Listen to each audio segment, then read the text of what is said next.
Thanks for staying with us on S+. Now, between the years 2000 and 2010, the number of Singapore permanent residents or PRs has almost doubled from about 287,000 to 541,000. The number of second-generation permanent residents has also increased. So let's take a look at one of them.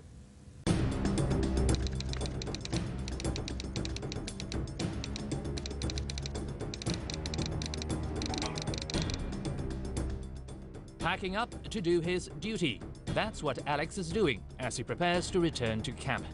As a second-generation permanent resident in Singapore, he has to serve national service or forfeit his PR status here. Alex is not alone. In 2011, Defence Minister Ng Eng Hen revealed that about 8,800 foreign men had enlisted for and served national service in the 5 years up till then. During the same period, however, half that number chose to give up their PR status and skip NS. Initially, I was quite against it, but hearing from my cousins and just other people from my school as well, I'm from international school, I think it was an experience that was good and one that I wouldn't regret. Since enlisting in the army almost 2 years ago, Alex thinks he has integrated better into Singapore. Still, he believes foreigners should be given the choice to decide if they want to serve NS or not. Maybe drawing that line is hard, who is foreigner, who isn't, who actually should serve, and that's where the debate may come in. But I think you as an individual also have that choice like myself, to say that, yeah, I think I should serve Singapore Army, and to say that you are really Singaporean. Alex will complete his national service next month and head off for university in the United States after that. Well, Alex seems to be enjoying his NS, but there was also 1/3 of second-generation permanent residents who chose to give up their PR status and skipped NS. Though MINDEF's stand is that this will work against them if they apply to study or work in Singapore subsequently, some feel this is too small a price to pay, considering they've already enjoyed the benefits of permanent residency. Bernard, do you think it's fair for Singaporeans to feel this way? They're not nationals. That's the reason why we call it national service, and that's for national citizens. They're not national citizens. They're permanent residents. They are an unavoidable reality of an open economy. They choose to live in Singapore, and we make them and we make it as welcoming for them as possible, because we recognize that there may be economic necessities, but they're not nationals, and I do not see how it can be justifiable for us to impose a national service on people who are not national citizens. No, you know, Bernard, I have to disagree there, because these people have benefited from Singapore. These people, some of them arrived in Singapore when they were quite young and they went through the Singapore school system. They benefited from a lot of our security, our healthcare, our good schooling system, everything. They are pretty much raised as Singaporeans. And they knew the deal, or if they did not know the deal, their parents definitely knew the deal, that when they take up PR in Singapore, their children, the second-generation PR, they have a duty to do national service. I think it's wrong that they don't serve. I think it's criminal. I disagree. And I think the stand that that MINDEF has goes actually further than what you suggested just now.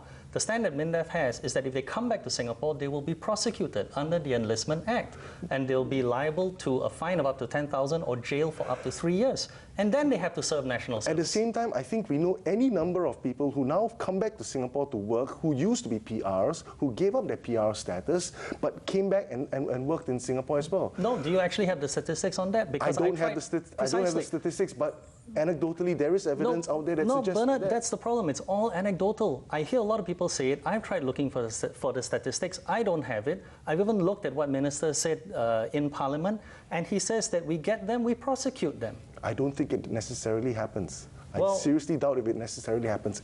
It's an unavoidable reality of an open economy. Yeah. If you used to be a PR, but you've got particular skill sets that a bank really wants, is the Singapore government going to say, I'm sorry, you can't be hired because, you can be hired because, but you'll have to come back and we'll arrest you and throw you in jail for 3 years. I don't think that's going to happen. I think that should happen. I don't see why they should. They're not national citizens. Then that is a slap in the demand- face of the 8,800 who had the PRs who had served national service. You're If they- telling them they didn't need to. If they wanted to, by all means, please go ahead. But I think if they wanted to serve in the military, then we should have treated them not as national servicemen per se, but treated them as regular volunteers. I think the fundamental principle is that if we find these people, we prosecute them. And as far as I can tell, we do prosecute them.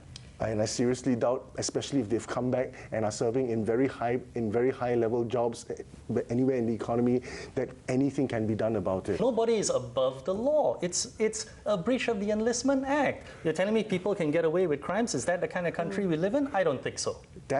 That particular law applied to a group of permanent residents at a point in time where Singapore was transitioning from one set of national identities to another set of national So with identities. the sense of injustice, the feelings that some Singaporeans might feel about some PRs having to opt out of NS, how do we get them to ensure that they feel better about serving NS, even though this is happening? I think MINDEF does quite a bit in that regard. A lot of second-generation PRs, they are invited together with their parents to go to basic military training camp in Pulau Tekong for a visit, so that they have a better sense of what military service is like. But even with a lot of these outreach efforts, and it's not as if they are going into national service without knowing anyone, because they went through the school system. All their friends would be going to national service together with them. So I think we're already doing a lot. We shouldn't bend over backwards and try to think that we have to do that much more, because a lot of these people grew up in Singapore together with regular Singaporeans. But for Singaporeans itself, for us to feel better about NS, should we try another approach, like giving them more money, giving NSF more benefits like transport benefits? I think it's Up to a point. Up to a point, but it's a question of benefits and recognition.